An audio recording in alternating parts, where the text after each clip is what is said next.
Rieccoci in diretta per parlare della superstrada pedemontana a pochi giorni dall'apertura del tratto Bassano Montebelluna. A Vidor ci sono timori per le ripercussioni del traffico sul ponte.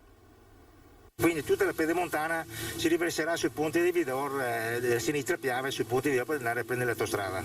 Questo è il timore dell'attuale vice sindaco, ma per molti anni primo cittadino di Vidor. Albino Cordiali è convinto che con l'apertura del 28 maggio del tratto Bassano Montebelluna della pedemontana, il vero collo di bottiglia da e per la sinistra Piave sarà lo storico e purtroppo malandato ponte sul Piave. È una struttura vecchia, storica, e quindi non ha le dimensioni di quel che dovrebbe essere per il traffico che passa 25.000 veicoli al giorno, quindi è un caos ogni giorno. Con la pedemontana, secondo i dati dei tecnici fatti nel 2015, aumenterà il traffico sul ponte di Vidor. Quindi di conseguenza anche a Vidor, Bigolino e Covolo sicuramente. Parla di un 10-15% di aumento del traffico, perché invece di prendere l'autostrada andando verso Conegliano, vengono per l'autostrada, vanno a prendere la Montebelluna che è a 10 km di distanza. Un disastro annunciato, sottolinea Cordiali, che rilancia con forza la costruzione del nuovo ponte di Vidor e non solo. I 5 comuni interessati fisicamente abbiamo già mandato a Veneto Strade l'intesa del progetto definitivo, quindi aspettiamo che adesso Veneto Strade ci chiami per la firma di questa intesa e dopo si partirà col progetto definitivo. Ma i soldi chi li mette? Per il momento per il progetto abbiamo messi 250.000 euro alla provincia e 200.000 alla regione per il progetto definitivo. Poi il resto, quando avremo un progetto definitivo, qualcuno bisognerà cominciare a correre in cerca dei finanziamenti, Europa, Roma. Insomma, la vicenda si preannuncia lunga e richiederà molta pazienza, sia da chi guida che da chi lungo la strada del ponte ci vive. Ma si sa, conclude Cordiali, anche la pazienza ha un limite e quella di miei cittadini è già in riserva. Una notizia di sport, perché la montebellunese Margherita Panziera bissa l'oro degli europei di nuoto di Glasgow 2018. Ha vinto infatti la medaglia d'oro nei 200 dorso femminile anche agli europei di nuoto a Budapest. L'atleta veneta già argento nei 100 dorso ha preceduto la britannica Cassie Wild. La cultura, perché Treviso torna ad ospitare il concorso internazionale per cantanti Toti dal Monte. Il teatro Mario del Monaco diventerà centrale per la programmazione della lirica in Veneto. Il Toti dal Monte torna a Treviso dopo il lungo blocco delle manifestazioni dal vivo. La 49esima edizione del concorso internazionale porta a Treviso dal 7 al 12 giugno i 107 cantanti finalisti selezionati sul record di 247 candidati provenienti da 36 paesi del mondo. Gli artisti si esibiranno al Teatro Mario del Monaco nel Don Pasquale di Donizetti, un concorso che apre al nuovo futuro del Teatro Comunale di Treviso. Il futuro non può che essere ripartire dalla musica e dalla lirica con un programma che renda centrale Treviso rispetto al resto della regione. Naturalmente musica e opera lirica che rispecchino la storia di questa regione. Alla presentazione del Toti dal Monte anche il nuovo direttore artistico dello Stabile del Veneto, per la prima volta al Teatro del Monaco. Sarà un punto centrale dell'attività del Teatro Stabile Veneto per quanto riguarda la lirica e per quanto riguarda la lirica di tradizione, alle quali attingere con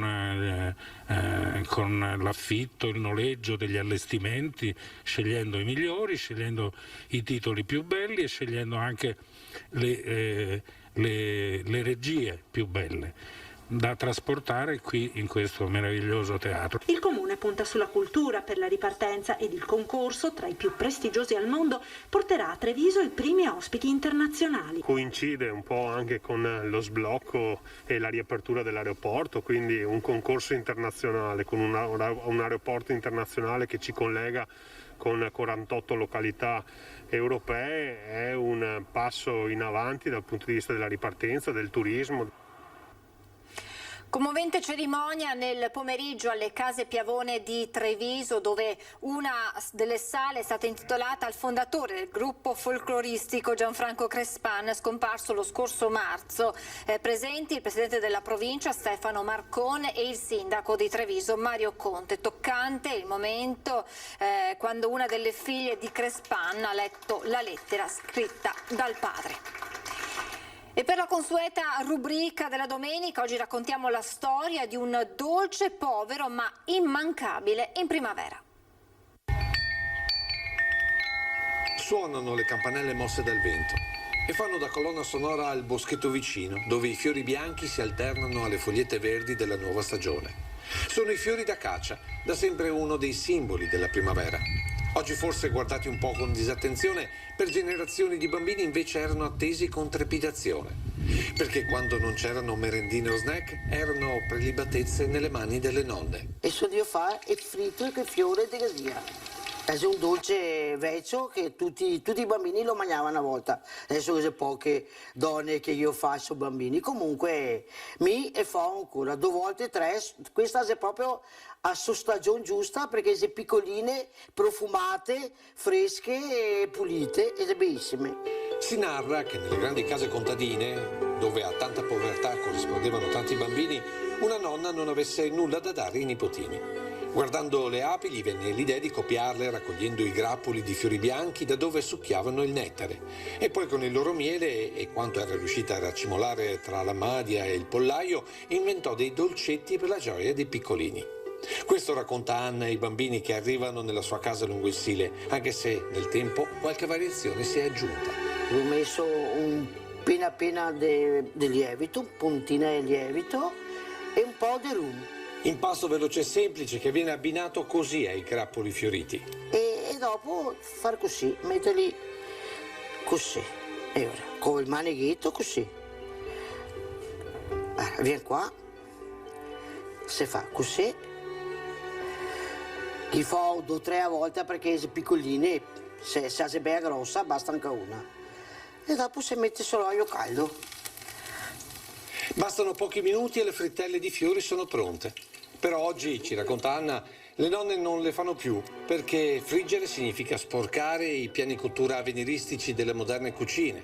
E allora negli adulti di oggi resta il profumo unico e una delizia per il palato, ma soprattutto una certezza per l'anima nella capacità di queste semplici frittelle nel farci sentire per un attimo, ancora una volta, bambini. E va sia dolci che anche salate. Guarda che bella sta qua. Spettacolo. Peccato non sentire il profumo di queste frittelle. Con queste immagini chiudiamo questa edizione del nostro telegiornale. Vi lascio come sempre le previsioni del tempo. Grazie per averci seguito e ancora buona domenica.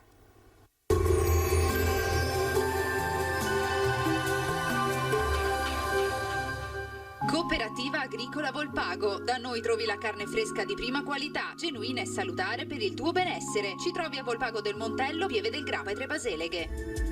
Bentrovati al meteo. Inizio di settimana decisamente perturbato, un flusso instabile causerà qualche pioggia nella giornata di lunedì 24 maggio. Nel dettaglio sul Veneto al mattino avremo un'alternanza di nuvole e rasserenamenti. Al pomeriggio acquazzoni via via più diffusi sulla nostra regione, localmente saranno anche di moderata intensità. Migliorerà nella notte tra lunedì e martedì. Temperature stazionarie minime tra 11 e 13 gradi, massime comprese invece tra i 14 e i 24 gradi.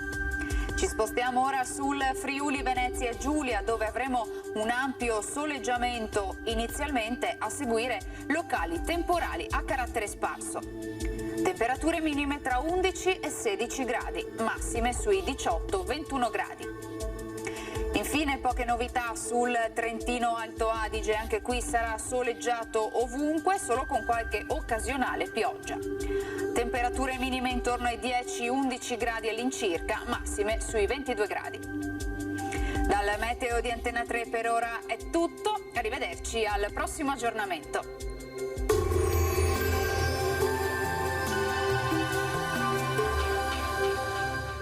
Cooperativa Agricola Volpago. Da noi trovi la carne fresca di prima qualità, genuina e salutare per il tuo benessere. Ci trovi a Volpago del Montello, Pieve del Grappa e Tre Baseleghe.